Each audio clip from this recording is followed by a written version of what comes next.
Students, आज के class में हम लेसन नंबर 1 वना मರದ ಗಿಳಿ के समरी को कन्नड़ टू कन्नड़ एक्सप्लेन करेंगे। उसके बाद में जो भी क्वेश्चन आंसर हैं, क्वेश्चन आंसर्स को हम कन्नड़ टू हिंदी में ट्रांसलेट करेंगे आज के क्लास में।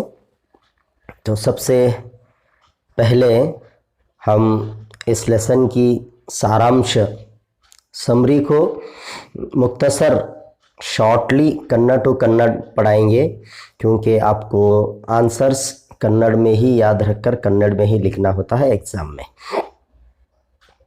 तो सबसे पहला कृतिकारर परिचय। लेखकರು आरामित्र, जनन 1935 1935। इसके अंदर इन्होंने यहाँ पे बहुत सारे किताबें लिखे सो बता रहे हैं। आपको 2 या 3 लिखना है बस, जो भी आपको इजी लगे। जैसा चंदोमित्र है, कन्नड़ मेघदूत है, ये 2 लिखे तो बस काफ़ी है। उसके बाद में फिर इनको जो अवार्ड्स मिले हैं वो कौन से भी अवार्ड नहीं हैं, जस्ट इनके बारे में आप इतना लिख सकते हैं कि ये प्रिंसिपालराಗಿ ಸೇವೆ ಸಲ್ಲಿಸಿದ್ದಾರೆ, आकर महाभारत पात्र संगतिಗಳು। इस लेसन को इस किताब से लिया गया है। ये कृतिकारर परिचय। सारांश। ಕಾಶಿಯಲ್ಲಿ ಒಬ್ಬ ಬೇಡನಿರುತ್ತಾನೆ. ಅವನು ವಿಷ ಸವರಿದ ಬಾಣಗಳನ್ನು ಪ್ರಾಣಿಗಳನ್ನು ಕೊಲ್ಲಲು ಬಳಸುತ್ತಿದ್ದ. ಒಂದು ದಿನ ಅವನು ಒಂದು ಜಿಂಕೆಯನ್ನು ಕೊಲ್ಲಲು ವಿಷದ ಬಾಣವನ್ನು ಬಿಟ್ಟ. ಆ ಜಿಂಕೆ ನೆಗೆದು ಮೀನ್ಸ್ ಜಿಗಿದು ತಪ್ಪಿಸಿಕೊಂಡಿತು. ಗುರಿ ತಪ್ಪಿದ ಬಾಣ ಒಂದು ಮರಕ್ಕೆ ತಾಕಿತು ಅಥವಾ ಚುಚ್ಚಿತು. ಆ ವಿಷದ ಪ್ರಭಾವದಿಂದ ಮರ ಒಣಗಿ ಹೋಯಿತು. ಮರದ ಹಸಿರು, ಹೂ, ಹಣ್ಣು, ಎಲೆ ಎಲ್ಲವೂ ಮಾಯವಾಯಿತು. ಆ ಮರದ ಪೊಟರೆಯಲ್ಲಿ ಒಂದು ಗಿಳಿ ವಾಸ ಮಾಡುತ್ತಿತ್ತು. ಮರ ಒಣಗಿದರೂ ಗಿಳಿ ಆ ಪೊಟರೆಯನ್ನು ಬಿಟ್ಟು ಹೋಗಲಿಲ್ಲ. ಒಮ್ಮೆ ಅಲ್ಲಿ ಇಂದ್ರ ಹೋಗ್ತಾ ಇದ್ದ ಕಾಡಿನಿಂದ. ದೇವರು ಆಶ್ಚರ್ಯದಿಂದ ಗಿಳಿಯನ್ನು ನೋಡಿ ಅದನ್ನು ಕರೆದು, ಈ ವನ ಮರದಲ್ಲಿ ಏಕೆ ನೀನು ವಾಸ ಮಾಡುತ್ತಿರುವೆ ಎಂದು ಕೇಳಿದ. ಅದಕ್ಕೆ ಗಿಳಿ ಇಂದ್ರನಿಗೆ ಹೇಳ್ತಾ ಇದೆ, ಎಷ್ಟೋ ವರ್ಷಗಳಿಂದ ಈ ಮರವು ನನಗೆ ಆಶ್ರಯ ಕೊಟ್ಟಿದೆ. ಆದರೆ ಇದಕ್ಕೆ ದುರದೃಷ್ಟ ರೋಗ ಬಂದು ಇದು ಏನಪ್ಪ ಅಂದ್ರೆ ಮರ ಇದು ಒಣಗಿದೆ. ಅದಕ್ಕೆ ನಾನು ಮರವನ್ನು ಬಿಟ್ಟು ಬೇರೆ ಕಡೆ ಹೋಗಿ ಅಥವಾ ದೂರವಾಗಿ ಕೃತಜ್ಞನಾಗಲಾರೆ. ಸುಖದ ಕಾಲದಲ್ಲಿ ಜೊತೆಗಿದ್ದವರು ಕಷ್ಟದ ಸಮಯದಲ್ಲಿ ದಲ್ಲೂ ಅವರ ಜೊತೆಗಿದ್ದು ಉಪಕಾರ ಸ್ಮರಣೆ ಮಾಡಬೇಕು ಅಂತ ಗಿಳಿ ಇಂದ್ರನಿಗೆ ಹೇಳ್ತಾ ಇದೆ. ನೆಕ್ಸ್ಟ್, ಗಿಳಿಯ ಮಾತಿನಿಂದ ಇಂದ್ರನಿಗೆ ಬಹಳ ಸಂತೋಷ ಆಯಿತು. ಅವನು ಗಿಳಿಯ ಈ ತತ್ವನಿಷ್ಠೆಯನ್ನು ಮೆಚ್ಚಿದ. ಮನುಷ್ಯರ ಬದುಕಿಗೆ ಈ ಗಿಳಿಯ ಒಂದು ತತ್ವನಿಷ್ಠೆ ಮಾದರಿಯಾಗಬಲ್ಲದು ಅಂತ ವಿಚಾರ ಮಾಡಿದ. ಗಿಳಿಗೆ ಏನಾದರೂ ವರ ಕೊಡಬೇಕು ಎಂದು ಯೋಚಿಸಿ, ಏನು ಬೇಕಾದರೂ ವರವನ್ನು ಕೇಳು ಕೊಡುತ್ತೇನೆ ಎಂದ. ಆಗ ವರವನ್ನು ಗಿಳಿ ಏನು ಹೇಳ್ತದ, ನನಗೇನೂ ಬೇಡ, ಈ ಮರವನ್ನು ನೀನು ಮೊದಲಿನ ಹಾಗೆ ಹಸಿರಿನಿಂದ ನಳನಳಿಸುವ ಹೂ ಹಣ್ಣುಗಳನ್ನು ತುಂಬಿಕೊಂಡು ನೆರಳು ಕೊಡುವ ವರವನ್ನು ದಯಪಾಲಿಸು ಅಂತ ಆ ಗಿಳಿ ಇಂದ್ರನಿಗೆ ಬೇಡಿಕೊಂಡಿತು. ಇಲ್ಲಿ ಕೆಲವೊಂದಿಷ್ಟು ವರ್ಡ್ಸ್ ಮೀನಿಂಗ್ ಅದಾವೆ. ಬೇಡ ಬೇಟೆಗಾರ, ಶಿಕಾರ್ ಕರ್ನೆ ವಾಲಾ ಶಿಕಾರಿ. ಸ್ಮರಣೆ ನೆನಪು, ಯಾದ್ ಕರ್ನ ಮೆಮೊರಿ. ಇಚ್ಛೆ ಆಸೆ, ಖ್ವಾಹಿಶ್ ರಖನಾ. ಅವಸ್ಥೆ ಸ್ಥಿತಿ ಹಾಲತ್ ಸಿಚುವೇಶನ್. ಇದು ಏನಪ್ಪ ಅಂದರೆ ಈ ಗದ್ಯ ಪಾಠದ ಸಾರಾಂಶವನ್ನು ನಾನು ಬಹಳ ಸರಳವಾಗಿ ನಿಮ್ಮ ಮುಂದೆ ಇಟ್ಟಿದ್ದೇನೆ. ನೀವು ಇದನ್ನು 2-3 ಸಾರಿ ಕೇಳಿದರೆ ಈ ಗದ್ಯ ಪಾಠ ನಿಮಗೆ ಕನ್ನಡ ಟು ಕನ್ನಡ ನೆನಪಾಗ್ತದೆ. ಮುಂದೆ ನೀವು ಕ್ವಶನ್ ಆನ್ಸರ್ಸು ಕೂಡ ಕನ್ನಡ ಟು ಕನ್ನಡ ಬಹ್ಯಾಟ್ ಮಾಡಲಿಕ್ಕೆ ಇದು ಸಹಾಯಕ ಆಗ್ಬೋದು ಅಂತಕ್ಕಂಥ ನನ್ನ ಒಂದು ದೃಷ್ಟಿ. ಈಗ ಒಂದು ವಾಕ್ಯದ ಪ್ರಶ್ನೆ ಉತ್ತರಗಳನ್ನು ನೋಡೋಣ. ಬೇಡನು ಪ್ರಾಣಿಗಳನ್ನು ಕೊಲ್ಲಲು ಮಾಡುತ್ತಿದ್ದ ಉಪಾಯವೇನು? बेड़ा जो शिकारी है जानवरों को मारने के लिए क्या प्लान करता था? विष सवरिದ ಬಾಣಗಳನ್ನು ಬಳಸುತ್ತಿದ್ದ. ವಿಷ ಸವರಿದ ಬಾಣದಿಂದ ಹೊಡೆದು ಬೇಡನು ಪ್ರಾಣಿಗಳನ್ನು ಸುಲಭವಾಗಿ ಕೊಲ್ಲುತ್ತಿದ್ದನು. ये आंसर भी है.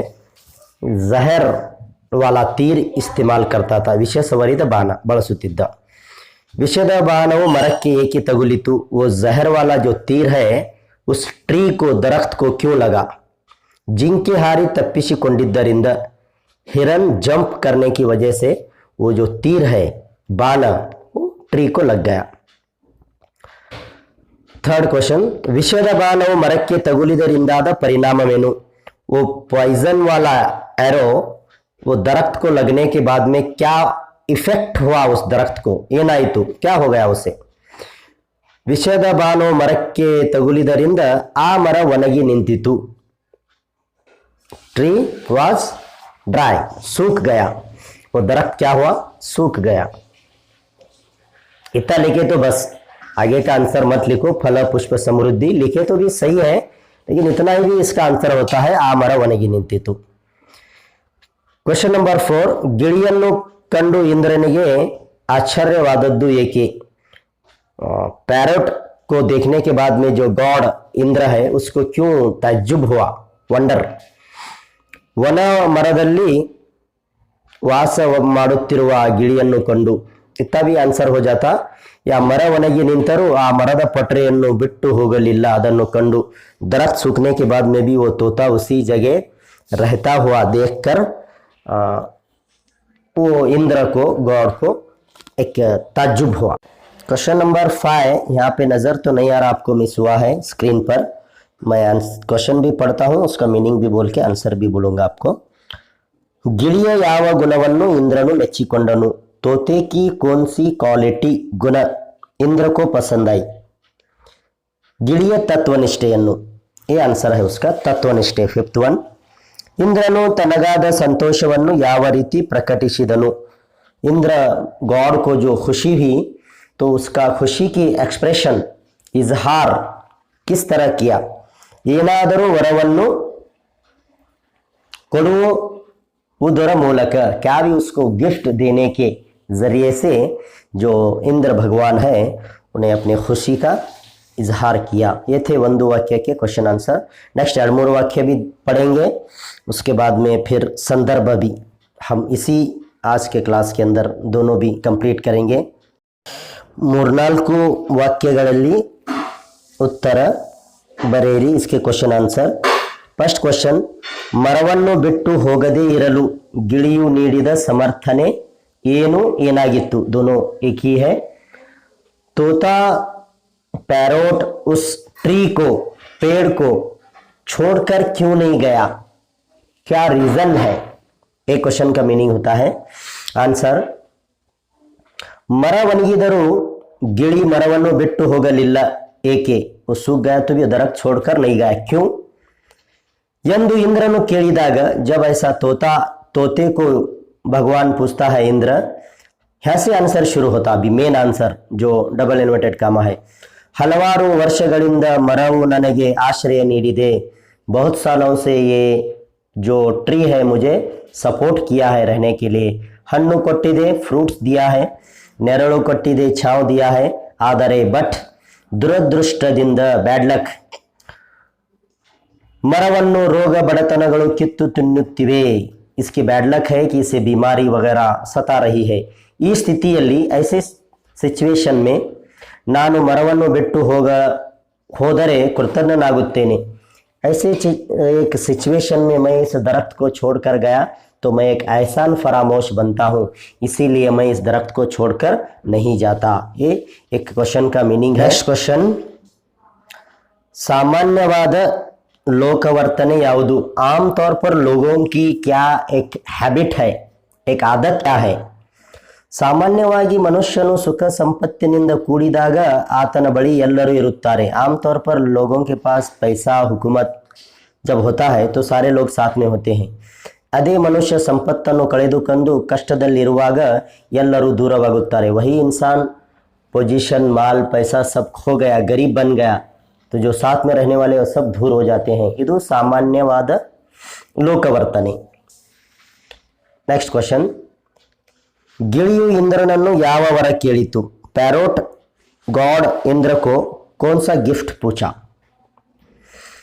ಒಣಗಿ ಹೋದ ಮರವು ಮೊದಲಿನಂತೆ ಹಸಿರಾಗಿ ಕಳಕಳಿಸಲಿ. जो सूख गया है ना यह दरख्त, ये दोबारा हरा भरा हो जाए। फल पुष्पಗಳ ಭಾರದಿಂದ ಬೀಗಲಿ, इस दरख्त के अंदर दोबारा फल और फूल आ जाए। ಮತ್ತೆ ನೆರಳು ಕೊಡುವಂತೆ ಆಗಲಿ, फिर ये छाँव देने वाला ಎಂದು ಗಿಳಿಯು ಇಂದ್ರನಲ್ಲಿ ವರವನ್ನು ಕೇಳಿತು। ये तोता भगवान के पास एक गिफ्ट मांगा दरख्त के लिए। नेक्स्ट ಸಂದರ್ಭದೊಡನೆ ಇಂಥ वन मरदल्ली ಏಕೆ ವಾಸ ಮಾಡುತ್ತಿದ್ದಿ, ऐसे सूखे दरख्त में तो क्यों रहता है। एक क्वेश्चन का मीनिंग उत्तर। संदर्भ के लिखने के बहुत सारे तरीके हैं, आपके टीचर्स जो भी आपको बताए हैं उसको फॉलो करें। आपको जो भी आपको इजी लगता है, जिन बच्चों को हमारा इजी लगे तो इसको फॉलो करें, या फिर आपको अपने टीचर जो बताए हैं वो अगर मेथड आपको सही लगता है तो उसको फॉलो करें। बहरहाल एक अच्छा स्कोर आप करना है 10th के एनुअल एग्ज़ाम में, ये आपके जहन में होना चाहिए। ಉತ್ತರ, ಈ ವಾಕ್ಯವನ್ನು ಅರಾಮಿತ್ರ ಅವರು ಬರೆದ ಮಹಾಭಾರತ ಪಾತ್ರ ಸಂಗತಿಗಳು ಎಂಬ ಗ್ರಂಥದಿಂದ ಆರಿಸಲಾದ वन मरद गिड़ी ಎಂಬ ಪಾಠದಿಂದ ಆರಿಸಲಾಗಿದೆ। संदर्भ 3 मार्क्स के लिए होता है, तो सबसे पहले इतना लिखना 1 मार्क्स। उसके बाद में फिर ಈ ವಾಕ್ಯವನ್ನು ಇಂದ್ರನು ಗಿಳಿಗೆ ಹೇಳಿದನು, इस सेंटेंस को किसने किसे कहा। तो ये बात गॉड इंद्र उस पैरोट को कहता है। संदर्भ, अब सिचुएशन। ಬೇಟೆಗಾರನ ಬಾಣದ ವಿಷದಿಂದ ಮರವು ಒಣಗಿ ಹೋಯಿತು। जो हंटर था, जो उसने शिकारी जब तीर चलाया वो तीर दरख्त को लग गया था, जिसकी वजह से वो दरख्त सूख गया था। ಆದರೆ लेकिन ಬಹಳ ದಿನದಿಂದ ವಾಸವಾಗಿದ್ದ ಗಿಳಿಯು ಮಾತ್ರ ಮರವನ್ನು ಬಿಟ್ಟು ಹೋಗಲಿಲ್ಲ। बहुत दिनों से रहने वाला एक जो पैरोट उस ट्री को छोड़कर नहीं गया था। ಇದನ್ನು ನೋಡಿದ ಇಂದ್ರನಿಗೆ ಆಶ್ಚರ್ಯವಾಗಿ उस तोते को देखकर गॉड इंद्र को ताज्जुब होकर ಗಿಳಿಯನ್ನು ಹೀಗೆ ಪ್ರಶ್ನಿಸುತ್ತಾನೆ। तोते को वो पूछता है। नेक्स्ट, ಏನಾದರೂ ವರವನ್ನು ಕೇಳಿಕೊಡುತ್ತೇನೆ, तू जो भी गिफ्ट मांगता है मांग, मैं देने के लिए तैयार हूँ। फिर इसको भी आप सेम लिखना है। ಈ ವಾಕ್ಯವನ್ನು ಅರಾಮಿತ್ರ ಅವರು ಬರೆದ ಮಹಾಭಾರತ ಪಾತ್ರ ಸಂಗತಿಗಳು ಎಂಬ ಗ್ರಂಥದಿಂದ ಆರಿಸಲಾದ वन मरद गिड़ी ಎಂಬ ಪಾಠದಿಂದ ಆರಿಸಲಾಗಿದೆ। फिर ಈ ಮಾತನ್ನು ಇಂದ್ರನು ಗಿಳಿಗೆ ಹೇಳಿದನು। इस सेंटेंस को भी गॉड इंद्र पैरोट को ही कहा है। संदर्भ, ಗಿಳಿಯ ತತ್ವನಿಷ್ಠೆಯನ್ನು ಕಂಡು ಇಂದ್ರನಿಗೆ ಸಂತೋಷವಾಯಿತು। तोते का प्रिंसिपल उसूल को देखकर इंद्र को बहुत खुशी हुई। ಇಂತಹ ಗಿಳಿಗೆ ऐसे पैरेट को ಏನಾದರೂ ವರವನ್ನು ಕೊಡಬೇಕೆಂದು कुछ न कुछ गिफ्ट देना कहकर ಯೋಚಿಸಿ सोचकर ಇಂದ್ರನು ಗಿಳಿಗೆ ಹೀಗೆ ಹೇಳುತ್ತಾನೆ। ಇಂದ್ರ तोते को ऐसा कहता है। लास्ट संदर्भ, ಅದರ ಈಗಿನ ಅವಸ್ಥೆಯನ್ನು ನಾನು ನೋಡಲಾರೆ। अब जो उसकी सिचुएशन है मैं देख नहीं सकता। फिर सेम लिखना है। ಈ ವಾಕ್ಯವನ್ನು, ಈ ಮಾತನ್ನು ಗಿಳಿಯು ಇಂದ್ರನಿಗೆ ಹೇಳಿತು। ये जो सेंटेंस है तोता पैरोट गॉड इंद्र को कहता है। संदर्भ, ಗಿಳಿಯ ತತ್ವನಿಷ್ಠೆಯನ್ನು ಪರಹಿತಕಾಂಕ್ಷಿಯನ್ನು ಗುಣವನ್ನೇ ಮೆಚ್ಚಿದ ಇಂದ್ರನು ಗಿಳಿಗೆ ಕೇಳಿದ ವರ ಕೊಡುವುದಾಗಿ ಹೇಳಿದನು। तोते की एक गुड क्वालिटी तत्वनिष्ठे को लाइक किया गॉड इंद्र ने, तो उसे कुछ न कुछ गिफ्ट देना चाहा। तब पैरोट कहता है, आग ಗಿಳಿಯು ವರ ಕೊಡುವುದಾದರೆ अगर तू मुझे गिफ्ट देना चाहता है, मरव मत्ते हसिरागुವಂತೆ ಮಾಡು। इस ट्री को दरख्त को फिर हरा भरा कर। मरव मत्ते हू हन्नुಗಳಿಂದ ತುಂಬುವಂತೆ ಆಗಲಿ। फिर इस ट्री के अंदर फ्लावर्स फ्रूट्स भरपूर आ जाए। अब की उसकी जो कंडीशन है, जो ड्राई होकर खड़ा है, मैं नहीं देख सकता। तो ये फर्स्ट लेसन के समरी, कृतिकारर परिचय, 1 सेंटेंस और 2 और 3 सेंटेंस एंड संदर्भ, इसको हमने एक्सप्लेन किया है। 1 to 10 को इसलिए नहीं एक्सप्लेन किया कि ये लेसन 1 to 10 के आंसर नहीं आया है अभी तक ब्लूप्रिंट के हिसाब से, इसीलिए हमने इसको नहीं एक्सप्लेन किया है। जो भी आंसर हमने यहाँ पे एक्सप्लेन किए हैं, अगर ये आपको इजी लगते हैं तो आप इनको फॉलो करें याद करके। नहीं, अगर आपके स्कूल के टीचर्स जो आपको प्रैक्टिस कराए हैं अभी तक वो आपको इजी लग रहे हैं तो वो आप फॉलो करें। तो बहरहाल आपको स्कोर करना है, तो हम बच्चों को एक हेल्प होने के लिए पासिंग पैकेज के नाम पर हर लेसन के थोड़ा कृतिकार परिचय, उसके बाद में फिर ಒಂದು वाक्य एडमूर वाक्य, संदर्भ है तो संदर्भ, ऐसा थोड़ा थोड़ा हम पढ़ाते रहेंगे। जो भी आपको इजी लगे नोट्स या हमारा या आपके टीचर्स का, उसको आप फॉलो करना है, कंफ्यूज मत करना है। अभी तक अपने टीचर का फॉलो किया था, फिर हमारे आंसर्स फॉलो करेंगे तो आपको कुछ प्रॉब्लम होती है तो छोड़ दे हमारे आंसर। कम से कम क्वेश्चन का मीनिंग तो आपको हेल्प होगा, क्योंकि हम क्वेश्चन के मीनिंग को भी उर्दू में समझा रहे हैं। तो क्वेश्चन क्या है ये आपको पता होगा तो आप आंसर्स लिख सकेंगे। तो हर लेसन हर पोएम के हम ऐसे ही करेंगे, उसकी समरी को कन्नड़ टू कन्नड़ पढ़ाएंगे और फिर क्वेश्चन आंसर्स को भी हम एक्सप्लेन करेंगे। ग्रामर को भी हम पढ़ाएंगे आगे चलकर। लेटर है, उसके बाद में ऐसे है, छंदस्सु है, अलंकार है, गादे मातु है, लेकिन क्वेश्चन आंसर्स बहुत ज़्यादा इम्पॉर्टेंट है। इसके लिए हम सबसे पहले क्वेश्चन आंसर्स को एक्सप्लेन कर रहे हैं। मैं समझता हूँ कि हमारे इस क्लास, इस वीडियो से आपको बहुत ज़्यादा फ़ायदा होगा। खूब हमारे इस वीडियो से आप फ़ायदा उठाकर SSLC के अंदर एक अच्छे से अच्छा रिजल्ट आप बनाने की कोशिश करें। कन्नड़ की हैंड राइटिंग अच्छी हो आपकी और कन्नड़ टू कन्नड़ लिखने की आप कोशिश करें। नेक्स्ट क्लास के अंदर हम और एक लेसन या पोएम के क्वेश्चन आंसर इसी तरीके से हम एक्सप्लेन करेंगे।